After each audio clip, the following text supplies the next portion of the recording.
Hi guys, I'm Megan Brightwood and welcome to my channel, or if you're a returning viewer, then hi, nice to see you again. I'm so glad that you're back. If you haven't already, certainly take a moment to hit that subscribe button and notification bell down below so that you don't miss any of my videos. I do post on Sundays, Wednesdays, and Fridays, so there's been a lot of content going out, and if you don't want to miss anything, that's going to be your best bet. So today I thought that I would share what I have knit Evelyn in her wardrobe. So the hand knits in Evelyn's wardrobe. And I will preface this by saying that I have a very clear favorite designer for Evelyn, and that is Pernille Larsen from Knitting for Olive. She does have kind of complicated patterns because she is a Danish designer, so sometimes the English versions don't translate very well, but they're so much fun to do, and they've got this really fun kind of bohemian sort of feel, which suits my daughter's personality perfectly. So at some point I do want to do a top 10 list of my favorite designs from Pernille Larsen, and so that'll be coming up. But as for right now, let's go through what I have hand knit for Evie in her closet. So the first little dress that I wanted to share with you is the summer lace dress from Pernille Larsen. And this I knit Evelyn 2 years ago. So when she was 2, I think I knit the size 2 version of this, but it looks like this. It's out of an undyed Stellina yarn, and it is very stained. This will be her 3rd summer wearing it, so it's a very, very versatile pattern. It will definitely grow with the child, which is great. And so yeah, if I remember correctly, and it's been a very long time since I've knit this, I believe that you start at the bottom and work your way up.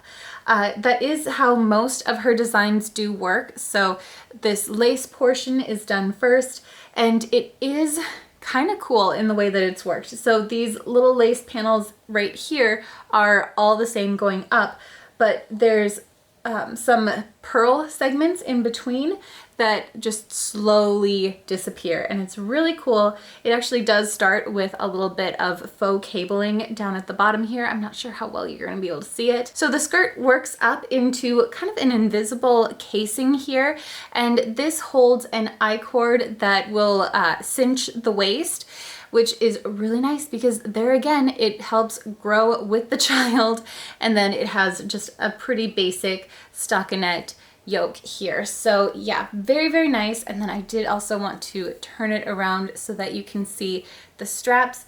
They kind of go down into the middle of the back.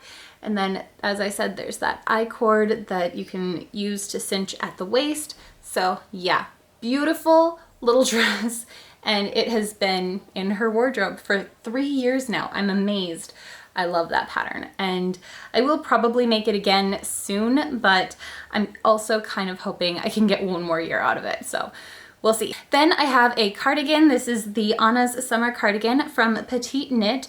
So it's a very basic little cardigan. It's made out of a Cascade Heritage sock yarn in the colorway True Black, and even though it is very basic, it does have a little bit of detail. So it's got some eyelets all over it, and this does carry through the entire cardigan. So it's on both of the front panels, it's on the back, and then it also carries through to the sleeves as well. So very basic cardigan, but cardigans are so nice in the summer, winter, you know, any time of year. It's just nice to have a little extra to keep you warm if by any chance the weather just changes. So yeah, love that. Remember when I said that I really liked that Pernille Larsen's patterns had kind of a bohemian feel to them? Well, this next top is actually called the Bohemian Ruffle top, and I love this. It actually reminds me a lot of the shirt that I'm currently wearing. So this is made out of a Cascade Heritage yarn as well in the colorway Golden Yellow, and these two tops have a lot of similarities. So this has a little bit of an empire waist skirt, and then this one, you know, has that kind of same design element at the yoke, and then both have the ruffles on the sides, and I just think it's so pretty. So as I said, Pernille Larsen's patterns can be a little bit complicated. So you start at the bottom again and work your way up, but there is a little picot edge here, and it's kind of turning up, but if you block it with the little picots straight down, then you're fine. But anyway, so you start at the bottom, and the picot edges kind of make the cast on stitches a little bit hard to read, but once you get past that part, it's all stockinette up to the waist, and then there's a little bit of shaping there. Then you work the front portion and the back. Then you go back and pick up stitches for the side and work the armhole there. And then when you're working the side panel, you actually do work a row where you can attach the ruffle to it. And I know that's confusing, but once you're actually doing it, it's not that bad. And then it is also finished with a little I-cord neckline. So lots of really pretty details there. I just think this is such a fun little top. This is the second one that I have made Evelyn, and it will probably be growing with her. There are a lot of patterns that I have knit multiple times for Evelyn. Speaking of patterns that I have knit multiple times for her, this is her current blueberry blouse, also by Pernell Larson, and it is out of a Cascade Heritage sock yarn in the colorway white. It is a little bit dusty here on the bottom. I need to try to get that out a little bit better, but she has had at least one of these every single year she has been alive. I know she's had a pale purple, she's had a camel color, she's had like a golden yellow before, she's had, well, she has a pink that is currently in the wash, so yeah, I can't show that one, but she does have two of these in her closet right now. Personally, I like the white one better, but that's just me. Evie really likes pink, so it's hard to get her to choose this one over the pink one, but yeah, I really like this. I think it's super pretty. The cables on it are gorgeous. This one, even though it's by Pernell Larson, is not knit from the bottom up because it does have a sideways construction. So you actually start in the middle with a provisional cast on, and then you work outwards to the end of the neckline, and then you do the back portion, and then you connect to finish out the side and then work the sleeves. So yeah, it's a little bit different, but I think it's beautiful, and I really love it. So yeah, that's the blueberry blouse. The next little sweater that I wanted to share with you is not really weather appropriate, but it is the Heralds Dress by Petite Knit. So if there's some rainy day, she could wear it, but for the most part, we are not wearing this outside right now. But yeah, so this is by Petite Knit. It's a very nice, timeless sort of sweater. Doesn't really have that bohemian look to it, but it does have a very classic appearance, which is kind of more my style than my daughter's, honestly. But the construction of this is kind of cool too. So you start on the inside of this neckband and work outwards, and then there's a little bit of elastic inside here to kind of keep the neckline, keep its shape. And so yeah, that's really nice. And then it's got some kind of ribbing worked on the yoke, and you increase stitches mostly in the purl section, but there are some on the knit section as well. It's very, very subtle, so you can't really tell where it is. And when you're working on this, it does look kind of funny because it has almost a funnel shape to it, but then once you go ahead and block it, then the shoulders really appear. So yeah, that's really nice. And then the rest of the dress is in stockinette. It has a folded hem, so you don't need to worry about rolling or riveting or anything like that.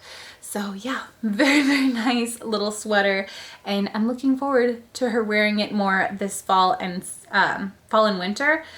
I am not, however, trying to rush spring and summer. I will cherish these months because I do live in Minnesota, so when we get into those winter months, it can get very cold. So yeah, not rushing summer at all. The last item in Evelyn's hand knit wardrobe is a little skirt, and this is the Mullet Skirt by Pernell Larson. It's also out of that Cascade Heritage yarn in the colorway Camel. And really the only reason that I did this was because I had a skein that was not going to work with any other skeins, so I needed a one skein pattern, and the mullet skirt worked for that. However, I really like this. It also has a very classic feel to it. It's worked from the top down, and the stitches that are used, There's some slip stitching in there so that it almost looks like there are scales going through the entire skirt. And I would say that if you were going to do this for a little girl, probably stick to kind of the more fun mermaidy sort of colors, so like green or blue or purple, something like that would probably be a little more interesting for a little girl. As for mine, she's not particularly interested in this skirt. She really only wears it when I make her, but that's for like church and, you know, different things like that. So yeah, she doesn't wear it a whole lot. I really like it, but, you know, difference of style, I suppose. So anyway, that is it for the hand knits in Evelyn's wardrobe. And like I said, I am planning on doing a top 10 list of my favorite designs by Pernille Larsen. And looking through the other hand knits that are in Evelyn's wardrobe, I did also realize that there are a lot by Petite Knit. And I'm wondering what you guys think. I kind of want to do a top 10 list on Petite Knit's patterns as well. However, Petite Knit's patterns are kind of more universal. So I have knit plenty of things for my son from her. I've knit plenty for Evelyn. I've done a few things for myself. So there's a bigger range in Petite Knit's patterns, and I don't know if I should just do like little girls patterns from Petite Knit or little boys, or if I should just put them all together. What do you guys think? Let me know down in the comment section down below. But I think that that is going to do it for today's video. Thank you so much for hanging out with me today. I really appreciate it, and I hope you're having an amazing day. I will see you in my next video. Bye!